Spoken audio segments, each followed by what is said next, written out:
Protests have erupted across France after President Emmanuel Macron's government used special powers to ram through his controversial pension reforms without a vote by Parliament. Thousands faced off with police in Paris as they vented their fury. Authorities said more than 200 people were arrested. Police deployed water cannon and tear gas to clear the square in front of the French Parliament. Enraged protesters also took to the streets in several other cities. Opinion polls show about two-thirds of people in France oppose the legislation. Earlier, there was anger inside Parliament as well as the government made its last-minute move to dodge a final vote. Fierce debate turned to a raucous rendition of France's national anthem as opposition MPs made a last-ditch attempt to stop the planned pension reforms. Dear colleagues, thank you. I will ask each of the parliamentarians who are holding up a sign to please stop immediately. This is against our rules, and the floor is for the Prime Minister.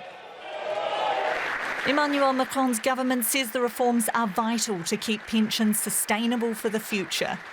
But as the deadline to pass the legislation approached, ministers feared they wouldn't have enough support to push through the changes.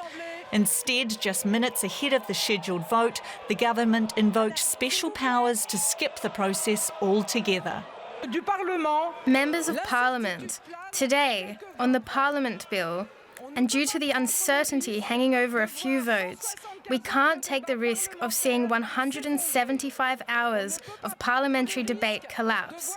We can't take the risk of seeing the compromise built by the two assemblies dismissed. We cannot bet on the future of our pensions. This reform is necessary. The move to force the reforms prompted immediate outrage from the opposition. Of course, this is inadmissible, obviously, because once again, it's not a question of forcing the majority, as is normally the nature of Article 49.3. It's a question of preventing the expression of the will of the French people through their elected representatives. Opposition lawmakers have said they'll request a no-confidence vote in the government, but that's unlikely to pass, with Conservatives vowing to go against it. The development sparked fury on the streets of France, with protests erupting once again. Demonstrators clashed with police as they vented their anger at the changes and the government that's pushing them through. Our correspondent Lisa Lewis is in Paris. She's been following this story all along. Lisa, first of all, is this the final word on pension reform, or can the government's decision still be overturned? Well, you know, with this special constitutional power, the rule is that the reform will go through unless there is a vote of no confidence. We understand that 4 different parties are going to launch such a vote of no confidence today. They have to bring it in today, and these votes will be held on Monday. Now, as we just heard, it is rather unlikely that the government will fall because the Conservative Party, the Republicans, have said that they would not vote in favour of such a vote. However, when you look back to yesterday's extraordinary day here in Paris, in France, what happened was actually that the government, the Republican Party, had also pledged, the heads of the Republican Party had said, we are going to vote in favour of the reform. But it turned out that many of its members then said, no, I'm not going to go along with what the party heads have decided. So, you know, it remains really to be seen what's going to happen on Monday. How unusual is it, Lisa, for the French government to skirt Parliament like this and force through legislation? Well, this special power has been used about 90 times since the beginning of the Fifth Republic, which was in the 1950s.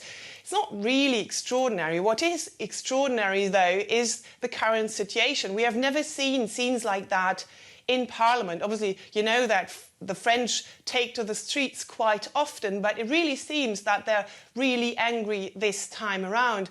And we have to watch things closely. The unions have already announced that next Thursday they will hold another general, a nationwide day of strikes and demonstrations. But they have also said, people should organise different demonstration blockades until then, really. And many people are not willing anymore anymore to listen to the unions and to stay calm. They want to become more violent because they feel that the government is not listening to calm demonstrations anymore. Well, those scenes on the streets in France, of course, are quite dramatic at this point. Do those protests, Lisa, those street protests, pose a threat to the government? I think what is really obvious now is that many of the French are angry about how the government has gone about that. You know that about 2/3 of the French are against this reform, and they are really angry that the government wants to push it through. But what's really extraordinary, they feel, is that the government isn't even listening to the parliamentarians. So the government really is under pressure. It does have no legal obligation to say we're going to go or we're going to withdraw the reform, but the pressure is mounting if Macron wants to have any legitimacy after all. This is a huge challenge between Macron's government and other people in the parliament, of course, the people in the street. Why is pension reform so important to Emmanuel Macron?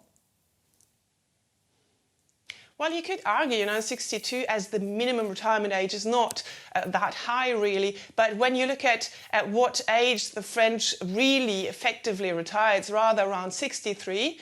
And also many people retire later, at a later age. So France is kind of in the middle field in Europe. And the French really feel that Macron is attacking the heart of their social security system, as even the experts who were supposed to argue in favour of this reform said in their report, you can carry out a reform or not, according to your political preferences. So Macron has not convinced the French that this reform is necessary, and they don't want the reform at all. Lisa, thank you very much. Our correspondent Lisa Lewis there in Paris.